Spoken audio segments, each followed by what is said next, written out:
Got it. Okay. Good, then we're recording. Thank you, Peter. Okay, it's my pleasure to introduce Michelle Menter. She came to my attention through a couple of connections. First off was a couple of years ago, my daughter who lives in Dover, New Hampshire, who you saw speak a few weeks ago, she was getting very interested in the green cemetery movement. And when she was visiting us, we actually took a field trip out to the said cemetery and did a walk around, which itself was kind of educational because of the way it's set up. And then more recently, we had some dear friends, Alan and Candace Colmer, over for dinner. And Alan regaled us with his volunteer involvement in the with the cemetery, in which he sets up grave sites and he attends services and participates in many, many ways. So it's like, wow, this has come up on my radar twice. And it was Alan who suggested that I get hold of Michelle. So from this point on, I turn it over to you, Michelle. Okay, thank you. And will I be able to share my screen? Yes, you just use the share screen, green button at the bottom, and that should work just great. Okay, cool. Well, let me start by saying that I'm the manager of Greensprings Natural Cemetery Preserve, which is a nature preserve and natural burial ground just 20 minutes south of Ithaca. I'm gonna start sharing my screen because I think it'll be valuable for you to see how beautiful it is as I tell you stuff. So it's just a matter of finding it. Center down the bottom. Down at the bottom, there's a green button that you can roll over that says share screen. Okay, thank you. 1 second. Okay, here it comes. And now let me make this big. Yeah. Okay, good. So what you see here is the top of the West Meadow. Greensprings is a 130-acre nature preserve dedicated to grassland birds and pollinators. We are supported in our nature preserve mission by a committee of scientists, ecologists, honeybee, plant sort of experts to make sure that the way that we handle the land is in keeping with those priorities of grassland birds and pollinators. We're looking at the top of the West Meadow. When we look at those rising hills beyond and this whole forest boundary, we're looking at our neighbors, a 4,000-acre stretch of the Arnott Forest. And what we don't see over on the right-hand side is another 4,000-acre forest land stretch of Newfield State Forest. We have 1,400 site owners, and we've done 400 burials to date. We began back in 2016. This is a picture of one of our burial grounds called the Bobolink Meadow. Bobolinks are a ground nesting meadowlark whose habitat is disappearing, and so their numbers have been in decline for a bit. At Greensprings, we have a very robust population of these incredibly beautiful birds. They have a bright yellow top and then black feathers with a couple streaks of white. They're good-looking birds. They nest here in the spring and raise their young in the meadows, and our mowing plan meets their needs. So we have pathways that are always mowed, but then we leave our meadows to grow up with their native plants and do our best not to disturb any ground nesting birds. So this is a view northward. This is the East Meadow. So this is an area that we did a seeding project in where we planted 4 acres of native seeds. And between this planting project and our rules that allow family members to plant native plants on loved ones' graves, we're slowly reseeding the 130 acres that used to be farmland. Okay, let's get into what it's like at a burial at Greensprings. So people can be buried in a shroud or in a plain pine casket or in a wicker casket or in a cardboard box. And one of the things that makes this so much better for the planet is that, unlike in a conventional cemetery, where there's a concrete vault liner, and people are typically buried in caskets that are really expensive and overly fancy. The wood tends to be sourced from rainforest hardwoods, so it's not sustainable. But we allow locally sourced hardwoods, or really softwoods, I mean, pine. You see this cart that's being used. This is sometimes called the pallbearer's friend, but the family members themselves, or we, will walk the cart down to the site. Alan is a member of our burial crew, so we could picture that he would be right here in this group somewhere. Our crew is a staff person and then 4 volunteers, and we manage and support all aspects of the burial process. But the family has a more involved role than is typical in a conventional burial. Yeah, did someone have a question? No. Carry on. Okay. We'll save those for Lawrence, the this end. is Lawrence. Lawrence, do you mind saving your question till the end? Otherwise, you could ask it now if you want. Sure. Peter. Okay, go ahead. Peter, can you mute everybody and then have Michelle come back on? I think we're getting some chatter here. Mute. Where is this now? Okay. I must, let me see. Yeah. Mute. Thank you. You too. Okay, I have no Okay. idea where the mute button. Okay, sorry about that, Michelle. Carry on. that's okay. All right, I'm gonna go to the next slide. Okay, so this is, here we are at the grave site. Greenspring's graves are open 3 feet deep. And the reason for that is that there's not a lot of biological activity that happens below 3 feet. And our goal here is to just return to the cycle of life in a nature supporting sort of way. No one who is buried at Greensprings is embalmed. And I've already described what those caskets or shrouds would be like.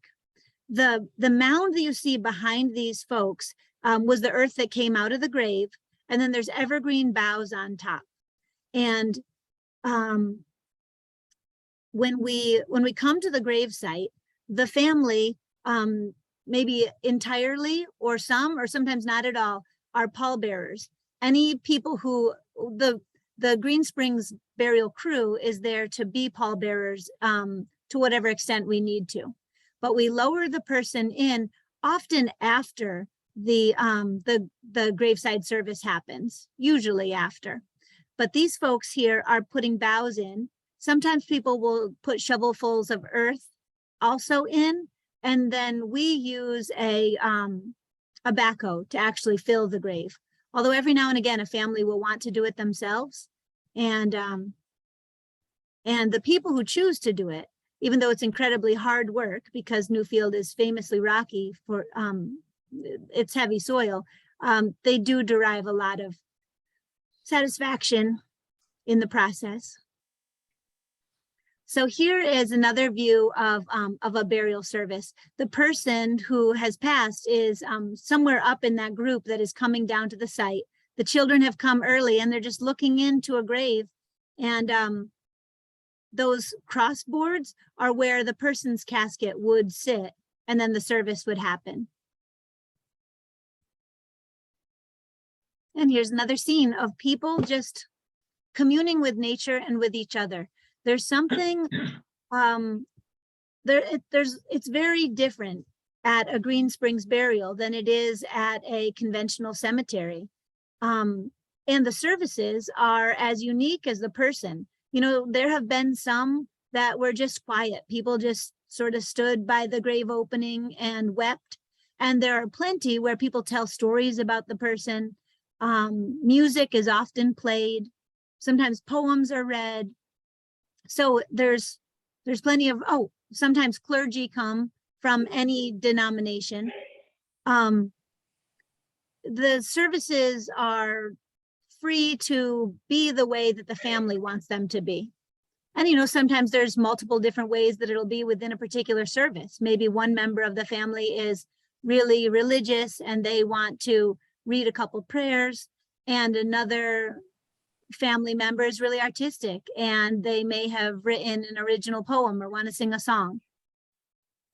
A lot of times, because we're standing in nature, there will be special little things that happen, like not like last month, there was a deer who was in the meadow who just kind of hung out watching us for so long. So we had this burial service and the deer attended. There are times when birds are flying overhead or calling from the trees, or butterflies. There was one where a butterfly landed on the casket of this young man who had passed, and then landed on his grandpa's head and just stayed up there on his cap. And it was really moving, you know, having that connection to nature while you're also, you know, just bowled over by your sadness. It offers something in terms of healing. And then the other thing that's happening is that the people who are choosing this are making a choice to continue to commit to nature and environmentalism even after they've passed, because any burial that takes place is that site is maintained in perpetuity. You know, eventually a cemetery, when it's all full, it becomes the responsibility of the town that it's in. For Greensprings, we will keep doing burials and for 500 more years. We have an awful lot of space, but even after that space is preserved. It doesn't get to be a place with a lot of like fancy new homes, or obviously not in Newfield, but skyscrapers or anything like that, you know? And in our case, it's also always a nature preserve. So it's more than just a final resting place. Oh, this is another thing that happens at Greensprings. We have an area called the Remembrance Grove. It's set in this beautiful little woodlet of locust trees, and it's a place for people who have lost a child, either in the gestation period, or stillbirth, or even an adult child. You know, there's no parent, whoever hopes, well, we all just hope we don't outlive our children. But that's not always the case. So what you're seeing here are little stones. Each one of these represents a child that someone has lost. So we've got this memorial cairn. We have two beautiful stone benches. And people come here, and it's just a cool, beautiful place to relax or be sad, or both. We also have an art class. This is a summertime thing. We have, oh,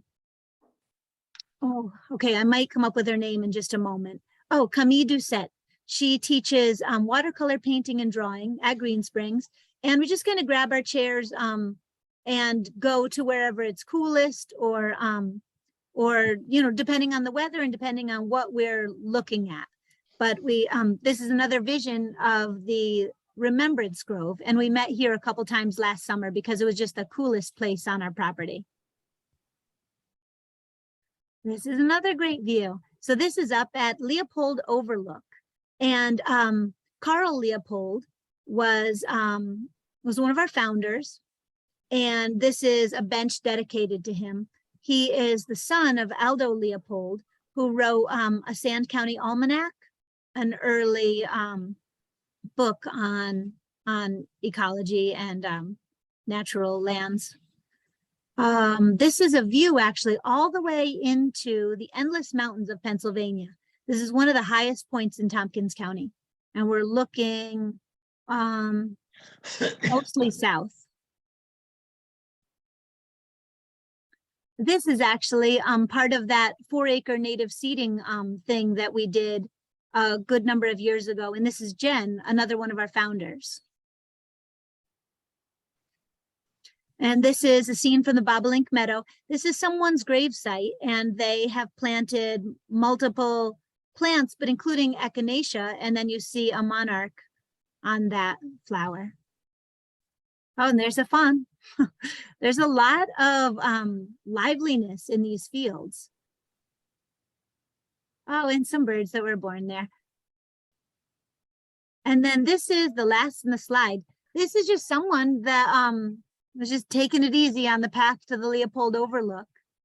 This area in particular, depending on your time of year, but July and August, like right now, is an ideal time to go because there are butterflies everywhere. So at this point, I could open it up to questions. Why don't you go ahead and stop sharing screen here? Why don't you go ahead and let the screen go? Thank you. You're welcome. So first thing is, I'm just curious how you got into this. What was the path that led you to be involved in this? Yeah, I was offered the job because one of the board members, she and I have worked together on lots of different things, mostly in arts administration and wellness. And then she invited me to do this, and I gave it a little bit of thought, but decided that I didn't have time for it. And then she invited me to a burial of a 7-month-old who didn't have any family attending. And I was filled with questions, you know, but the service, it was all Greensprings board members and volunteers. And the baby was wrapped in the funeral director's son's blanket. And it was like making stone soup. No one who was at that burial was like, you know, more gifted than anyone else in terms of what to say around a really sad graveside service. We all just gave a little bit of something, and whatever one can do to send someone off to whatever comes next. I just felt like we really did it. That little baby, we gave him the best possible opportunity if there's anything that can be done in that moment. I felt like we really did it. And so I thought I just will have to redo my schedule and find a way to fit this in. And I've been doing it ever since. Great, thank you. Peter. Yeah. What about the burials in winter? In many cemeteries, they hold it till the spring. Do you do that, or do you actually have burials in winter? Yeah, that's such a good question. Thank you so much for bringing that up.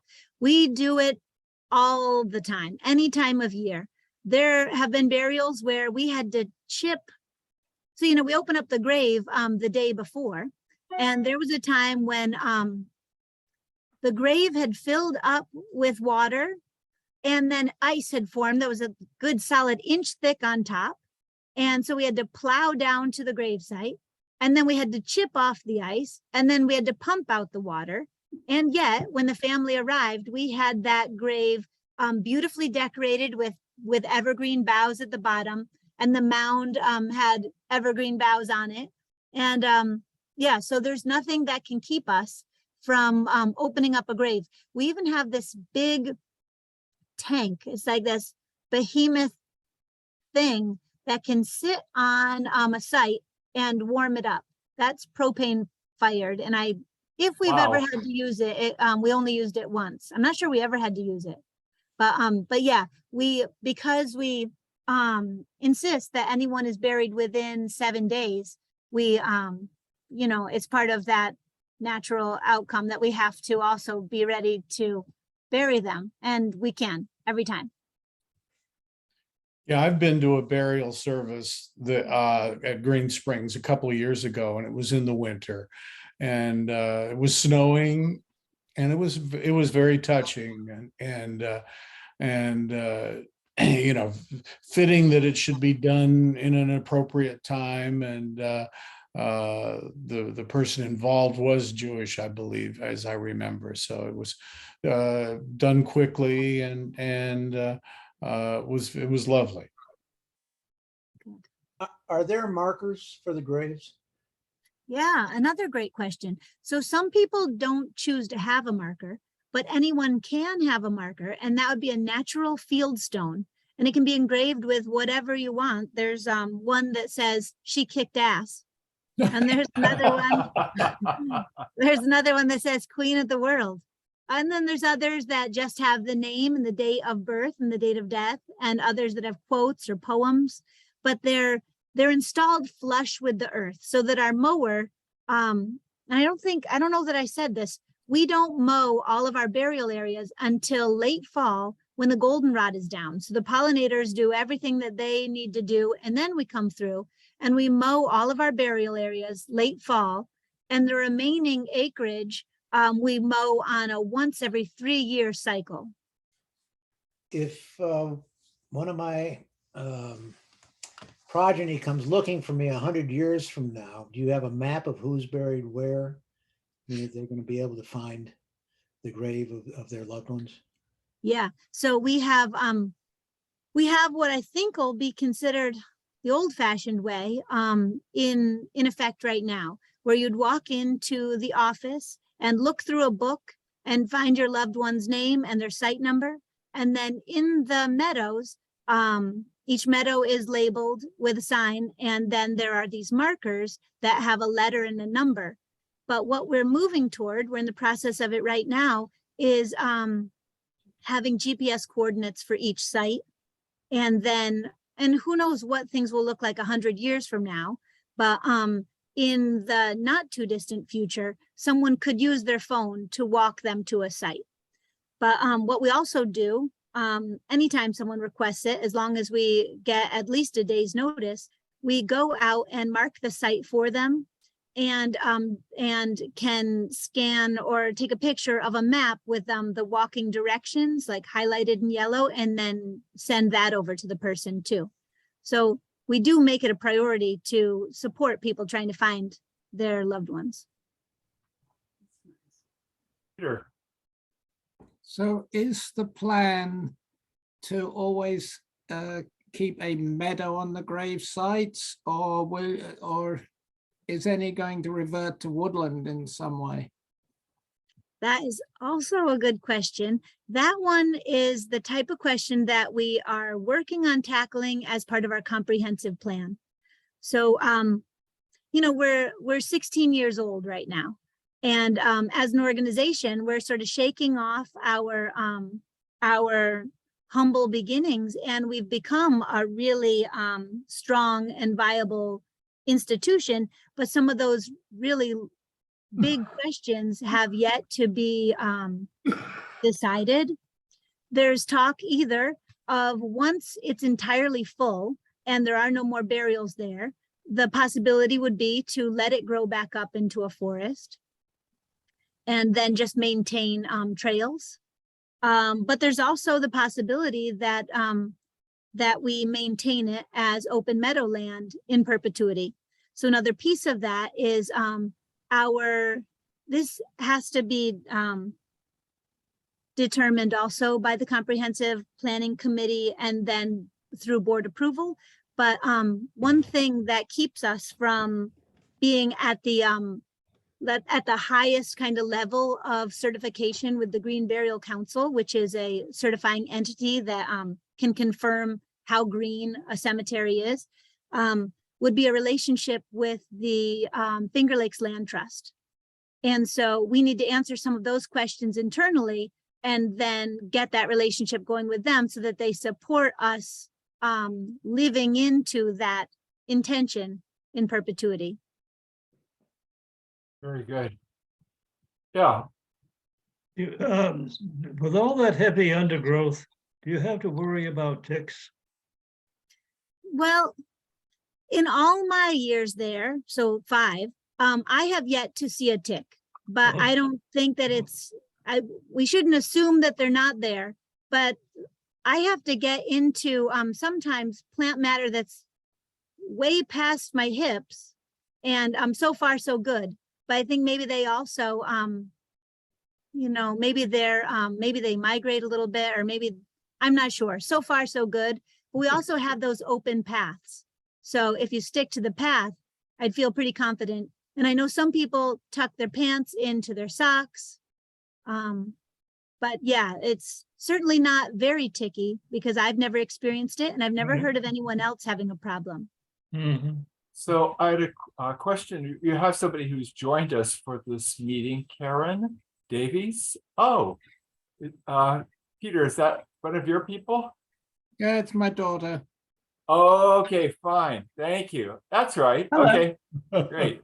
The other question had to do with that that Garden of Remembrance for children. Has anybody left a Jizo, Jizo statue there? No, Are but you I've heard familiar- about that. You Yeah, heard, that's a okay. Japanese tradition. That's right. That's right. Yeah.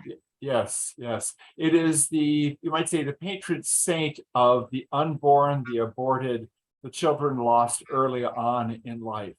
So I just thought it would be a natural transference from another culture that somebody Yeah. might have used one of those. Yeah, one time someone told me about that when we were burying a kid who had had a terminal illness or terminal diagnosis, and yet he lived a good 15 years more than anyone thought. And she had traveled to Japan and told me about that. The way that our policy looks for the Remembrance Grove is that only stones not bigger than the palm of your hand can be left on the base of this cairn. So, Okay, perhaps at some other point we would amend that to allow that type of statuary, because that is pretty cool. But for now, Yeah. it wouldn't be allowed. I'd like to ask about finances. You said there's enough land for 500 years, but are there going to be finances to keep everything run for 500 years? So does some of the income from presumably burial charges go into an endowment? We have a permanent maintenance fund. So a certain percentage of every bit of income has to be put into this other spot, and it's just for that. If anyone wants to pour through numbers, I could send our last year's financial, I could send the annual report if that was of interest. Is it on your website? I don't know. Seems it should be, but I'm not, I'm the one who's in charge of the website. So I wish I could answer that more confidently. I could check, and then if it's not, I could email it to Mark, and then anyone who wanted it could ask him. yes, please do. That sound okay? Okay. Oh, and let me tell you that our website is naturalburial.org, and people can go on and buy a site. It's a very cool website. There's a lot of information there. You could subscribe to our newsletters that come out at least twice a year. We don't really send that much email. I'm not sure that we have ever sent more than 5 a year. But if you would want to stay in the news, you are, up to date, you could sign up. So naturalburial.org. And also, I should tell you that a burial site is 1,000 for a 15 by 15 site. And those are large if you compare that to pretty much any burial site, but it's consistent with conservation burial where you're doing low density disturbance on land. But we also do have cremation sites. So cremation is becoming probably the #1 way that people are handling their remains. And it is not as ecologically friendly as natural burial, that's for sure. It is, I don't know, someone would need to do a study to decide whether it was more or less ecologically friendly than conventional burial. But some people choose it. And we have some cremation sites. So those are 7.5 by 7.5, and people can bury cremated remains because, it can be nice to have a place to come and honor someone or visit someone. So just wanted you to know that both exist. And those sites are 450. Thank you. You said that there's the site costs 1,000, and obviously there's a cost for the actual burial. What is that? That is 1,100. Okay. Yep. And then actually, if someone wanted to have a stone installed, that is 100. And if someone was burying cremains, that's 450. And the funeral, And do all the local funeral undertakers work with you? oh yeah, yep, we can work with anyone. And it's becoming increasingly rare that a funeral director isn't familiar with natural burial. Even when I was just starting 5 years ago, it was more common for someone to act shocked or like disbelieving that it was possible, as a funeral director. But now pretty much all of them have done it. Yeah. I feel like there was something else that, yeah. I'll see if I can remember it later. As an aside, I read an article about so-called alkaline hydrolysis aquamation, water cremation. I'd never heard of it until I read this article this past week. Are you aware, are there any facilities to perform that function? It leaves the remains of the bones only, and the alkaline solution digests the soft tissues. Right. So that isn't possible to do in New York State yet. And I don't know when it will be, but a piece of what's happening there is that the way that the legislation is written right now, it would allow cemeteries to handle that process. But that isn't something that the Funeral Directors Alliance, I might not have the trade organization right, but funeral directors would prefer to have that. So anyway, it's sort of stymied at the in a political place where it can't seem to be voted on because it's not written quite the way that that some powerful groups would like. And honestly, they would probably be the best ones to handle it. So anyway, it's not in New York yet. I don't know when it will be. Okay. Yeah, I'd never heard of it until I read an article in the Smithsonian Magazine online this week, and sounded intriguing. Yeah, well, there's also this this new thing where people are being composted very quickly, and then it turns into, I forget how many cubic yards, but a bit of soil afterwards. And then people are using it for their garden beds, and that too is having this sort of technical problem in terms of legislation or becoming a New York State thing. I think both of these things are happening in Oregon already. And that has been, they just seem to be at the cutting edge over there. And we are moving a little bit slower. Ed? I saw the name Leopold a couple of times on your slide. What's that reference? So Carl Leopold was one of 4 founders. His dad was Aldo Leopold, who you might have heard about. He wrote the Sand County Almanac, and he was a professor at Cornell, but I forget what he taught. His wife, Lynn Leopold, is still on our board, and she is very active also in the Reuse Center. Yeah, does that ring a bell? We at Kendall have assembled some Leopold benches. They're very unique design. Yeah. Well, locally, yeah. Yeah, so maybe you assembled that one that's at Leopold Overlook and maybe a few others for us. Yes, we Oh, that's do a awesome. couple every year. Nice. Thank you. When Carl first moved to Ithaca, he lived directly across the street from us on Cuga Heights Road. And we got to know him. Wonderful person. Oh, Great. that's Jim, awesome. you had a question?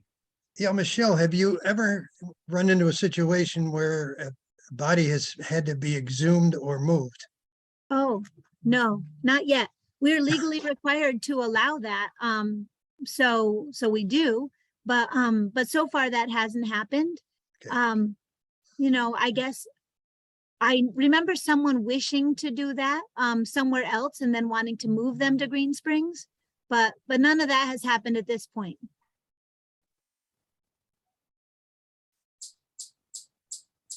We're coming up on 2:00.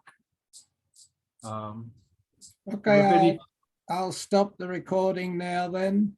Okay,